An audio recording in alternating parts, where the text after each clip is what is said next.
नमस्ते दोस्तों। भगवान शिव ने बताया स्त्री को कौन सा फूल सूंघने मात्र से ही उसे पुत्र रत्न की प्राप्ति होती है।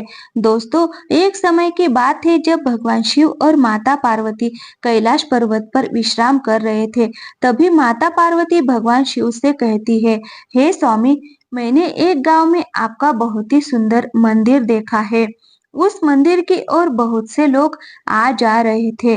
कुछ लोग थे जिनके पास चार चार पुत्रियां थी और कुछ के पास चार चार पुत्र थे।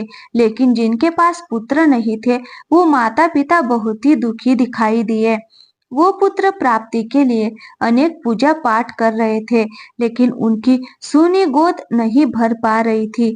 मुझे समझ नहीं आता प्रभु कि ऐसे माता पिता जिनके पास पुत्र नहीं है, उनकी गोद कैसे भर सकती है और किस प्रकार से उन्हें पुत्र की प्राप्ति हो सकती है। दोस्तों, ये सुनकर भगवान शिव मुस्कुराए और बोले, हे देवी पार्वती, मैं तुम्हें एक ऐसे फूल के बारे में बताने जा रहा हूँ जिसके मात्र सुनने से ही पुत्र की प्राप्ति हो जाती है।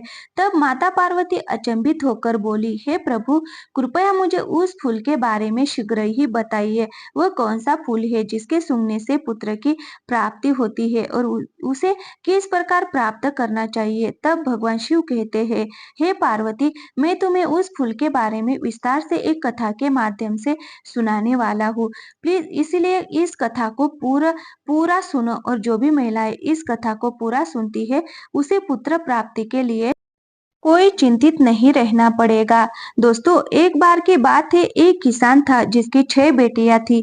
5 बेटियों की शादी हो चुकी थी और उन सबको केवल बेटियां ही हुई थी। किसी को भी पुत्र नहीं हुआ था। किसान इस बात को लेकर बहुत चिंतित था कि उसकी सभी बेटियों को पुत्र नहीं हुआ और उसे डर था कि उसकी छठी बेटी को भी पुत्र नहीं होगा। उसकी छठी बेटी अभी अविवाहित थी और माता पार्वती एवं शिव जी की बड़ी भक्त थी। किसान की चिंता बढ़ती जा रही थी। अगर उसकी छठी बेटी को भी पुत्र नहीं हुआ तो समाज में लोग क्या कहेंगे और वो कैसे अपनी इज्जत बचाएगा। इसके अलावा किसान को इस बात का भी दुख था कि उसके स्वयं भी पुत्र नहीं हुआ और उसकी 5 बेटियों को भी किसान अक्सर जंगल में काम करने जाता था और अपनी सबसे छोटी बेटी को भी अपने साथ ले जाता था ताकि वो उसकी मदद कर सके। एक दिन किसान जंगल में काम कर रहा था और काम करते करते काफी देर हो गई। दोपहर की तेज धूप में किसान थक गया और उसने गर्मी से परेशान होकर अपने कपड़े उतार दिए और घास पर रख दिए। फिर वह काम में जुट गया। जब उसका काम समाप्त हो गया तो उसने अपनी बेटी से कहा, बेटी, जाओ मेरे कपड़े लेकर आओ। जब उसकी बेटी घास के पास पहुंची तो उसने देखा कि वहां एक नाग बैठा हुआ था। वह नाग को देखकर घबरा गई और डर के मारे वापस अपने पिता के पास आकर बोली, पिताजी, वहां एक नाग है। मैं उसे उठाने से डर रही हूँ। मुझे क्या करना चाहिए। तब किसान ने अपनी बेटी की बात सुनकर कहा, डरने की जरूरत नहीं है बेटी, तुम उस नाग को एक तरफ हटा दो और मेरे कपड़े लेकर आ जाओ। ऐसा कहकर किसान घर चला गया। मित्रों, फिर भगवान शिव कहते हैं, हे देवी पार्वती, फिर उसकी बेटी भी किसान के पीछे पीछे घर आ गई। फिर अगले दिन बेटी को फिर से जंगल में जाना था। उसने कहा, पिताजी, आप परेशान ना होइए। आप नागों को दूर फेंकने के लिए कहते हैं, मगर यदि मैं नाग को फेंक दूंगी तो उसे चोट लग जाएगी। किसान की लड़की मन ही मन में उस नाग की मदद करना चाहती थी। वही अपनी छोटी बेटी की बात को सुनकर के किसान ने कहा, मुझे मेरे कपड़े ला कर दो। आगे तुम्हें उस नाग के साथ में कैसा व्यवहार करना है, ये तुम जानो। मित्रों, इस प्रकार किसान की बात सुनकर के किसान की छोटी बेटी उस नाग के पास गई और उस नाग से कहा, हे मेरे प्यारे छोटे भाई, क्या तुम लेटने के लिए मुलायम जगह चाहोगे। वही नाग ने किसान की पुत्री की ओर उज्जवल और मैत्रीपूर्ण आंखों से देखा, मानो वो कुछ कहना चाहता है। इसीलिए किसान की लड़की ने उस जहरीले नाग के भाव को समझकर कि कुछ खरपतवार इकट्ठा की और उस नाग के लिए एक अच्छा सा नरम जगह बना दी और फिर उस नाग से कहा, तुम इस नरम जगह में लेट जाओ। मित्रों, फिर जैसे ही किसान की लड़की ने उस नाग को उस जगह पर लेटा आया, तो वह नाग किसान की लड़की से कहने लगा और उससे पूछा, क्या तुम मेरी सेवा में आना चाहोगी? मैं जानता हूँ तुम्हारे पिता बहुत ही गरीब है और वो मुझे दूर फेंकवाना चाहते हैं, क्योंकि उन्हें उनके कपड़े मिल सके, क्योंकि मैं गर्मी में बहुत परेशान हो रहा था, इसलिए तुम्हारे पिता के कपड़ों में बैठ गया। तुम बहुत अच्छी लड़की हो, मैं तुम्हें पसंद करता हूँ। तुम केवल बस हर दिन लगभग कुछ घंटे मुझे अपने साथ घुमाने के लिए ले चला करो। इसके लिए मैं तुम्हें रोजाना बहुत सारा धन दूंगा और मजदूरी और खाना भी दूंगा। यदि तुम 3 वर्ष तक ऐसा करो तो मैं जादू से छुटकारा पा लूंगा, क्योंकि मैं एक जादुई राजकुमार हूँ और फिर राजकुमार बनते ही यानी अपने असली रूप में आते ही मैं तुम्हारे साथ विवाह भी कर लूंगा। दोस्तों, फिर आगे भगवान शिव कहते हैं, हे देवी, वही नाग की बात बात को सुनकर वह लड़की तैयार हो गई। लड़की ने कहा, मैं आपकी सेवा करने के लिए तैयार हूँ। आप जैसा कह रहे हैं मैं वैसा ही करूंगी। तो नाग ने कहा, फिर कल इसी समय पर तुम आ जाना। और फिर वह लड़की वापस आने का वचन देकर अपने पिता के कपड़े लेकर के घर वापस आ गई और वही रात को खाना खाने के बाद सो गई। और फिर जब सुबह को उठी तो उसने अपने पिता किसान से कहा, पिताजी, आपके कपड़े मैंने लाकर आपको दे दिए। अब तक मैंने अपनी और आपकी गरीबी देखी है। मैं काफी समय तक घर पर रह चुकी हूँ। अब मैं दुनिया में अपनी किस्मत आजमाने जा रही हूँ। आप मुझे जाने की अनुमति देने की कृपा करें। मित्रों, फिर वह किसान अपनी लड़की को कहीं भी जाने की अनुमति देना नहीं चाहता था। तो फिर भी वह लड़की अपने पिता से कहने लगी, चाहे उसे भीख क्यों ना मांगनी पड़े, मगर अब मैं भाग्य को बदल कर ही रहूंगी। और ऐसा कह कर के किसान की लड़की जो थी जंगल में चली गई। फिर वह जंगल में गई और जल्दी ही उसे वही नाग मिल गया। फिर वह उसके आने से बहुत ही प्रसन्न हुआ और नाग ने उससे कहा, अब तुम आ गई हो तो मुझे थोड़ा इधर उधर घुमाने के लिए ले चलो। तब किसान की लड़की ने वैसा ही किया। फिर किसान की लड़की ने उस नाग को अपने पीछे पीछे घूमने के लिए लेकर चल दी। मित्रों, फिर आगे भगवान शिव कहते हैं, हे पार्वती, जब शाम में घुमाते घुमाते पहले ही दिन का समय समाप्त हुआ तो उस जंगल में एक शानदार महल अचानक प्रकट हो गया। जो उस महल में एक बड़ा सा कमरा था, जिसमें एक बड़ी मेज थी जो खाने पीने की चीजों से सजी हुई थी, जो उस लड़की अपने पूरे जीवन काल में कभी नहीं देखी थी। फिर तो किसान की लड़की ने भरपेट खाना खाया और फिर बिस्तर पर चली गई। और फिर रोजाना हर दिन वह 1-2 घंटे के लिए उस नाग को अपने साथ रखती थी और फिर महल में जाती थी, जहाँ उसके लिए सब कुछ तैयार किया जाता था और जहाँ उसके लिए शानदार व्यवस्था की जाती थी। मित्रों, फिर आगे भगवान शिव कहते हैं, हे पार्वती, इस प्रकार धीरे धीरे 1 वर्ष बीत जाने के बाद में किसान की लड़की ने उस नाग से अपने पिता से मिलने की अनुमति मांगी। तो नाग ने कहा, तुम्हारी इच्छा अपने पिताजी से मिलने की है तो जाओ, मिल आओ और अगले दिन वापस लौट आना। दोस्तों, फिर नाग इस शर्त पर सहमत हुआ कि वह तुरंत लौट आएंगे। इस प्रकार किसान की लड़की ने अपने पिता और अपनी बहनों के लिए सोना और अन्य कीमती चीजें ले ली और अपने घर चली गई। जब वो अपने खजाने के साथ में अपने पिता के पास पहुंची तो उसके पिता और उसकी बहन जानना चाहती थी कि ये सारा सामान उसे कहाँ से मिला है और इसका मालिक कौन है। लेकिन उस लड़की ने उन्हें कुछ भी नहीं बताया, क्योंकि नागराज ने उसे ऐसा करने से मना कर दिया था। यहाँ तक कि किसान और उसकी पांचों बेटियों ने उसको बहुत ज्यादा मारा पीटा, लेकिन उसने कुछ भी नहीं कहा। और वही अगले दिन वह लड़की उस नाग के पास जंगल में चली गई और फिर उस नाग को हर दिन 1 या 2 घंटे तक घुमाने ले जाती रही। इस प्रकार दूसरे वर्ष के अंत में एक बार फिर वह अपने पिता और अपनी बहनों को मिलने गई और इसी प्रकार तीसरे वर्ष के अंत में भी मिलने गई। इसी प्रकार वही जब किसान की लड़की तीसरी बार नाग को छोड़ करके अपने पिता और अपनी बहनों से मिलने के लिए गई, जो उससे जाने से पहले नाग ने कहा था, आज तुम तुरंत लौटकर आना, कल तक नहीं रुकना। और इस प्रकार वह लड़की आने का वचन देकर कि उस नाग को छोड़ करके चली गई।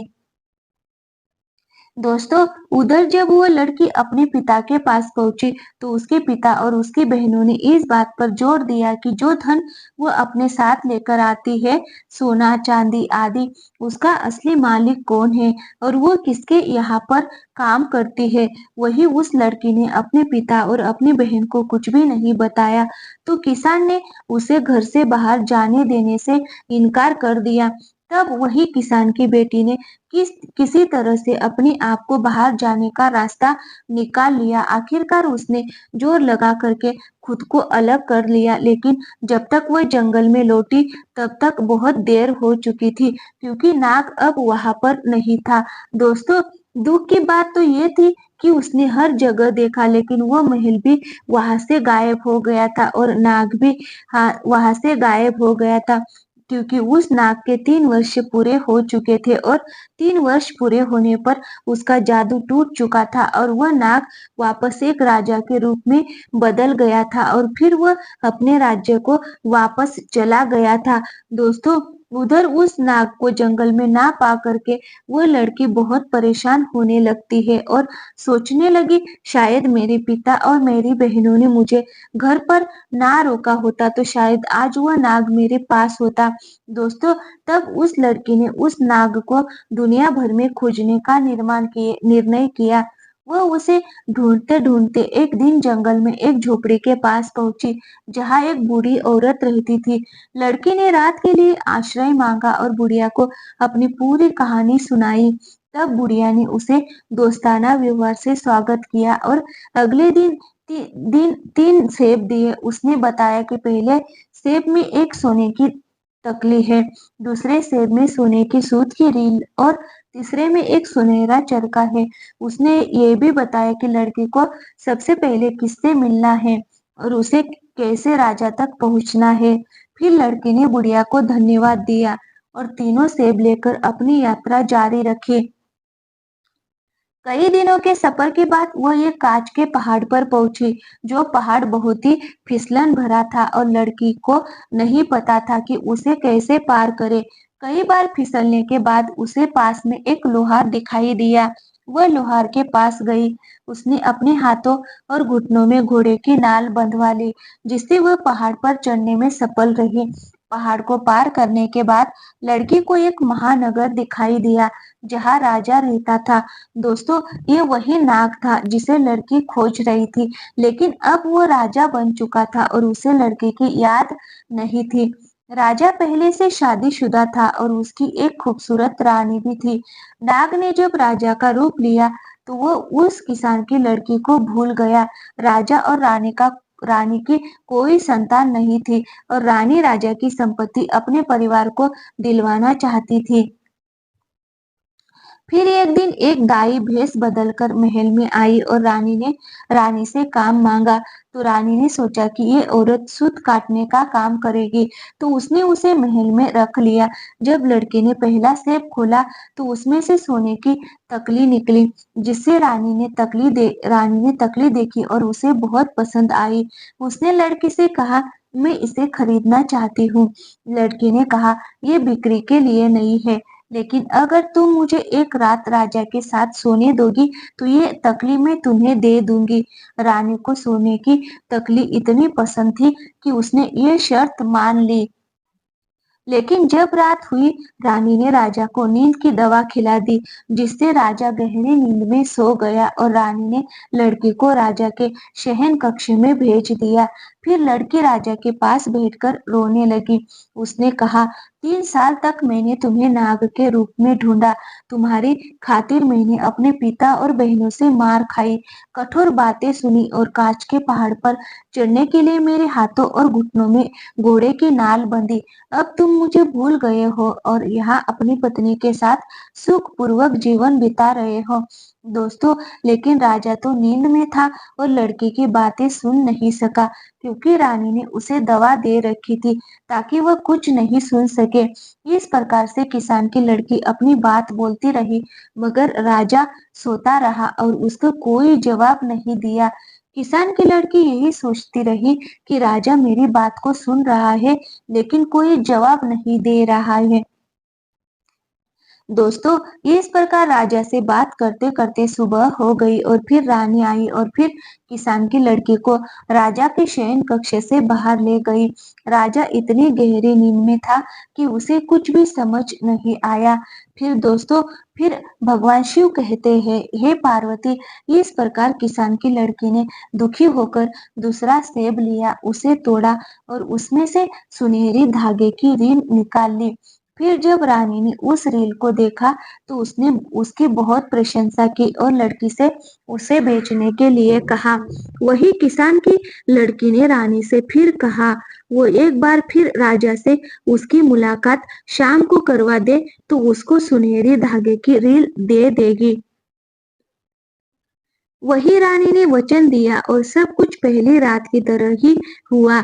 राजा नींद की दवा खाने की वजह से गहरी नींद में सो रहा था, क्योंकि रानी ने दूसरी रात भी राजा को नींद की दवा खिला दी थी और उस दवा से इतनी गहरी नींद राजा को आई कि कोई भी रोना धोना या शिकायत का राजा को जगा नहीं सकती थी। हालांकि राजा के एक सेवक ने रानी को राजा के शयन कक्ष में चरखा लाते हुए देखा था और इसीलिए वो राजा का जो सेवक था, वह राजा के शयन कक्ष के बाहर चुपचाप खड़ा हो गया और उसने रेशम काटने वाले की सारी बात सुनी और फिर अगले दिन उसने राजा को सब कुछ बताया जो उसने देखा और सुना था।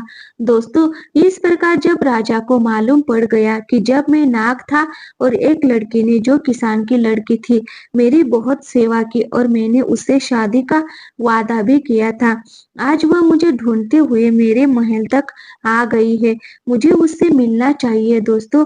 लेकिन राजा क्या कर सकता था? सुबह होते ही रानी जो थी उस किसान की लड़की को राजा के शयन कक्ष से बाहर ले गई थी।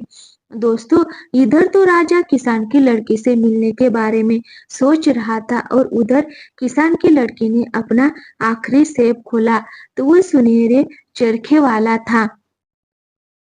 वही जब रानी ने इस बार सुनहरा चरखा देखा तो उसने कहा, यदि वो उसको सोने का चरखा दे दे तो वो इस रात को भी राजा के साथ उससे सोने देगी।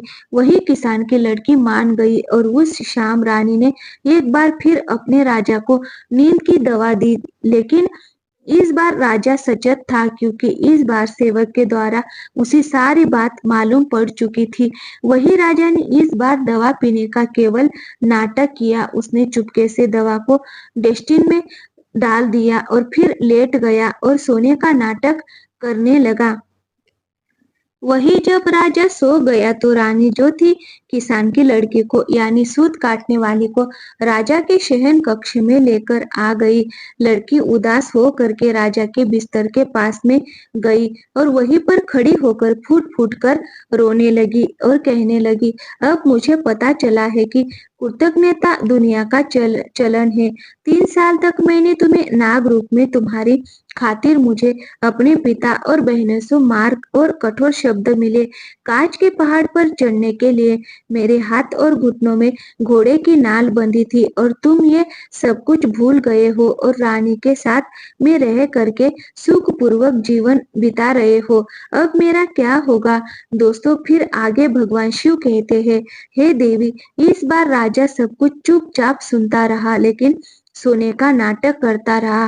राजा ने मन ही मन सोचा कि एक मेरी रानी है जिसके लिए मैं इतना प्यार करता हूँ और वो मेरी संपत्ति को अपने मायके वालों को देना चाहती है। वो मुझे सम्मान तक नहीं देती। वही दूसरी ओर एक गरीब किसान की बेटी है जो मुझे ढूंढते हुए यहाँ तक आई और जब मैं नाग के रूप में था तब उसने मेरी सच्चे दिल से सेवा की। ये सब सोचकर राजा ने अपने दिन एक बड़े उत्सव और भोजन का आयोजन किया। राजा ने रेशम काटने वाली उस किसान की बेटी को अपने दाहिनी ओर बैठने के लिए आमंत्रित किया।